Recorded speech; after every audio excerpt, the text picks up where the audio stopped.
I did want to talk about the really like the perfect story that sums up the New York Times as an institution, because this story broke right after we got done recording on Thursday. But like by now you've probably heard about it or already forgotten about it. Basically, like to give a rundown here, Columbia University was hacked sometime in 2024. And like basically all the admissions data of like tons of students who applied to Columbia and their applications was hacked. And basically, Nazis decided to dig around into the data to determine whether Columbia was secretly doing affirmative action or something. But basically, in the applications was Zohran Mamdani's application to Columbia. And in it, he checked the boxes for ethnicity of both Asian and African American or slash black. And then, like, I think he specified from Uganda because he thought that was the best representation of his, I don't know, ethnic background or makeup. I don't like, but the point is that like this data, like the broker, the middleman who gave the New York Times this data is a big. I don't think I would be speaking out of turn to say he is a eugenicist neo-Nazi with gums like Mr. Ed, whose name is Jordan Lasker. But the New York Times described him as let's see here. The data was shared with the Times by an intermediary who goes by the name Cremu on Substack and X. He provided the data under condition of anonymity, although his identity has been made public elsewhere. He is an academic who opposes affirmative action and often writes about IQ and race, which is a very gentle way of putting what this guy's main area of concerns are. He is he used to blog under the username Tranny Porno on Reddit. And some of his articles that he's written include The Myth of Nigerian Excellence, National IQs Are Valid, Intermarriage in America Post-Loving v. Virginia, How Many Sexual Misconduct Allegations Are False, and Food Deserts Are Not Real. By the way, with this guy, he is, to use the term coined by Brace, previous episode, a hebophile. Yes. His sister, by the way, making the only post worth recording ever on Blue Sky, posted a lot about Creamy Jordan. What I remember mostly is Creamy Jordan is lying to his fiance about being Jewish and having a bar mitzvah when really he converted. And I have to say, like, I used to really not think about phileo-Semitism a lot. I think if I ever thought about it, 10, 11, 12 years ago, I thought, oh, that's nice of them. Now, I only think that about the Japanese ones. If you are a Westerner who's a phileo-Semite, you should start out in prison and have to earn your way out, because it's all maniacs like this guy. This guy, like, it's all fucking freaks all the way down. No Den Fujitas. Yeah, his sister writes, he eventually dropped out of Southern because he was destroying his body with steroids. But before that, he joined a Jewish fraternity and changed his name to Hebrew on Facebook. He isn't Jewish. He made it up because he's obsessed with the racial concept of the Jew. And apparently, like, he's also fabricated quite a lot of his academic background as well.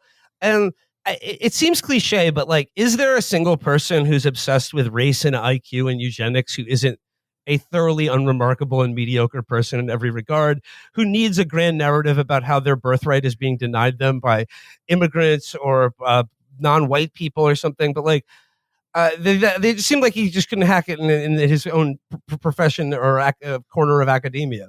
Again, among the things that his sister revealed, he told his family that he defended his PhD thesis, and he's a PhD, now he's a doctor, but don't come out because it's not a big deal.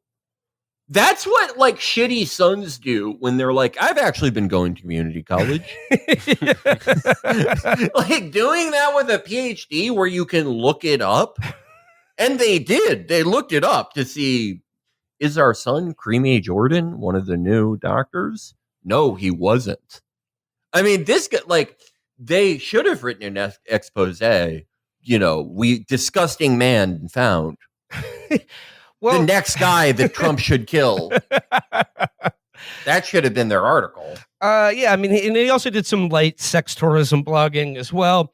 But like, I bring all this up because, okay, like he was the intermediary for, private data that was hacked and then, published in the paper of record. And I'm not making an argument here about whether the journalistic ethics of publishing hacked material. Like, for instance, the New York Times did not publish the hacked material that, like, I don't know, Iranian hackers got about J.D. Vance's, like the Oppo research file on him. Maybe there was nothing worth publishing in there. But I just like the circumstances of how this story came to get published and why they chose to grant anonymity to and credibility to this particular source. I mean, like the Times public editor had to do like a 40 tweet thread trying to justify it. And look, you can make an argument about how newsworthy you think Zohran Mamdani's application to Columbia, a school I should mention that he didn't even get into, despite the fact that his dad is a professor there. So it's like, I don't really even know what I'm supposed to be mad at in this story, but like the point I want to make is if Zohran Mamdani had lost the primary, or if his platform were merely just free buses and childcare, and that like they did not try to make this entire primary a referendum on his support or non-support for Israel. If he had lost, this article would not have been published. And if he was within the Zionist wheelhouse, they would not have used Jordan Creamy as the anonymous interlocutor to sort of mainstream this private data that was hacked. Like I think this is another attempt. They are not taking this lying down, and they're going to keep going with shit like this, no matter how badly it embarrasses them. Yeah, and also no matter how much this exposes so much of the abundance online sphere as being hand in glove with these like IQ neo-Nazi eugenicists. Well, yeah, he spoke at the same conference as David Shore, I believe. Yep, interesting. Popularism would mean one thing in 1936 Germany. I'll tell you that. But to me, it's not just Biden that will torch his whole thing for Israel. It's even like liberal institutions who you would think would know better. Everyone will do it. I mean, look at what Bill Ackman did to his own life. Well, this was a guy with like $7 billion, and now all he does is write essays that no one reads on X, the everything site. Like if you're into Israel, you are in for it for the long haul. It's kind of like how if you're a British person who discovers transphobia, it becomes literally the only thing you talk about for the subsequent 10 years. That's American Zionism. Oh my God. Tim, you're right. The two most important reactionary thinkers of the last 20 years, it's not fucking Moldbug. The two guys, Graham Linehan and Demonius X. Those are the two guys. Whenever I see Graham Linehan, it's always a fucking jump scare. I keep forgetting he actually looks like that. It's not a Photoshop. But I'm looking at a photo of Jordan Creamy, aka tranny porno, and I just have to come back to this idea. Like, is there any person who is obsessed with race and IQ and racial hierarchy who has any accomplishments in their own life worth being proud of?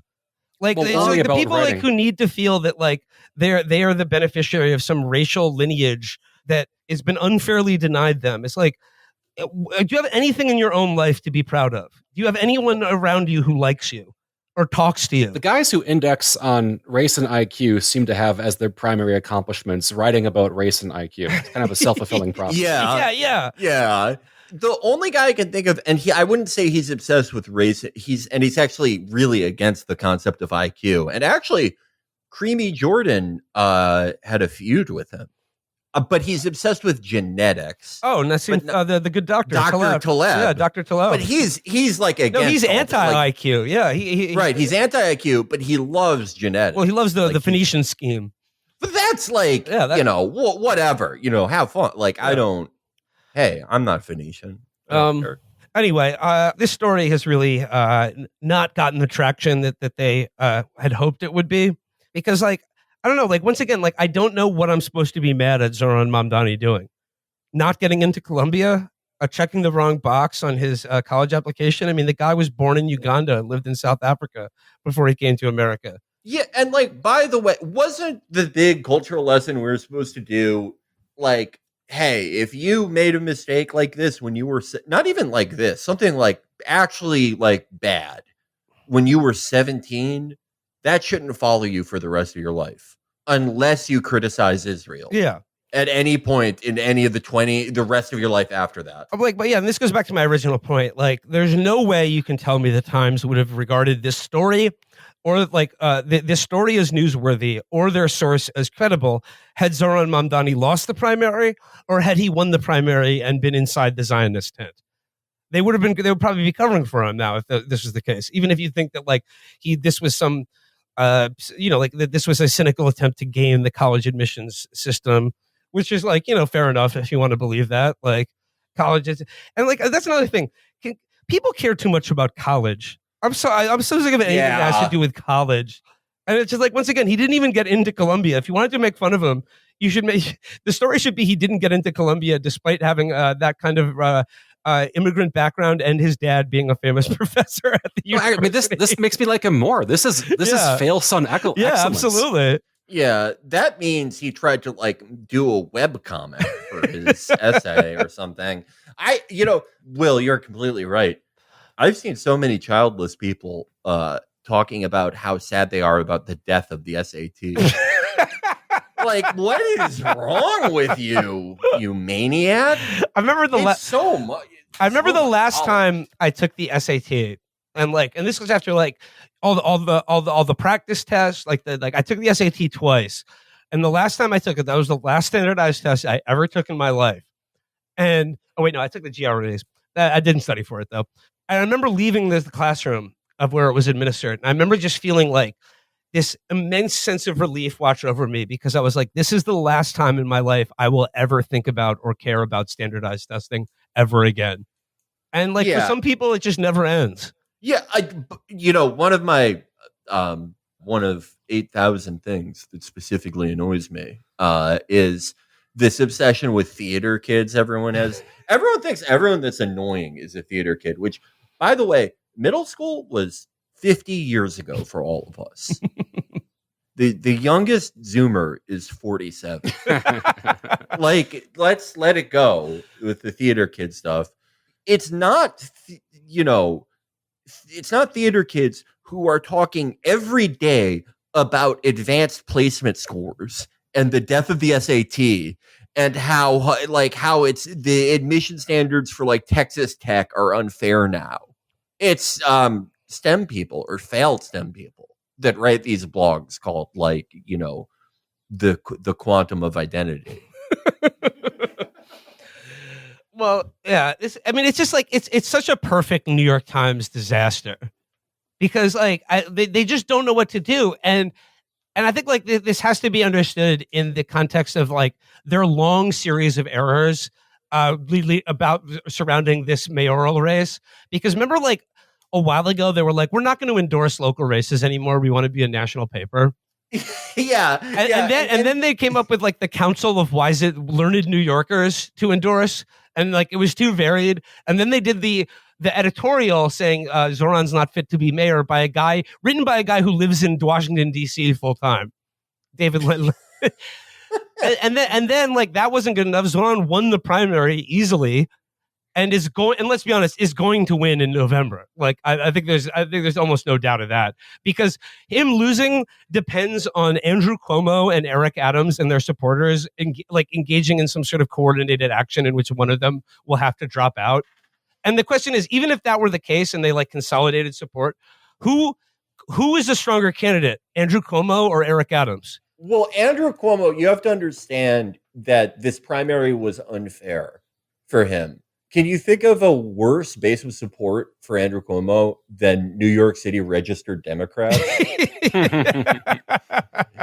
So I think when they open it up, what would kind of make it a toss-up for me is if Cuomo and Adams come to an agreement where Cuomo runs for mayor, but Adams gets to like hang out the entire time, kind of like whenever a hookah bar opens, Eric Adams gets to show up for like that'd make it a little. I mean, I was planning on coming out to canvas for Zohran in September, but an Eric Adams preeminent nightlife mayor situation might make it a little harder to decide. Well, if it becomes a contest, let's just say I have done some in-house polling about my favorability with New York, and I will be doing anti-canvassing for Zohran to dissociate myself from him and attach myself to whoever the New York Times candidate is to bring them down by a good 12 points. Yeah, so that's the controversy we didn't get to last week. But if you've already forgotten about it, I don't blame you, because like the whole thing is a complete shambles. They got nothing. They got nothing, and they have still not really gotten to the fact that they tried to make this primary a referendum on Israel, and it failed. And in fact, by making it a referendum on Israel, they increased Zohran's chances of winning. It probably greatly increased his support. That is one of the most insane choices that they could have. Like, Jesus Christ. Because like everything, like they still haven't gotten it, because it's like it's been a week since it's been like 2 weeks since he won now. Fuck, I can't even remember. And every time I see on TV, they're like, he supported Hamas in a rap song he did 15 years ago, and I'm like, I already voted for him. You don't need to sell it this hard. Yeah. By the way, he supported people who donated to a charity in Palestine that, and the federal government loves doing this.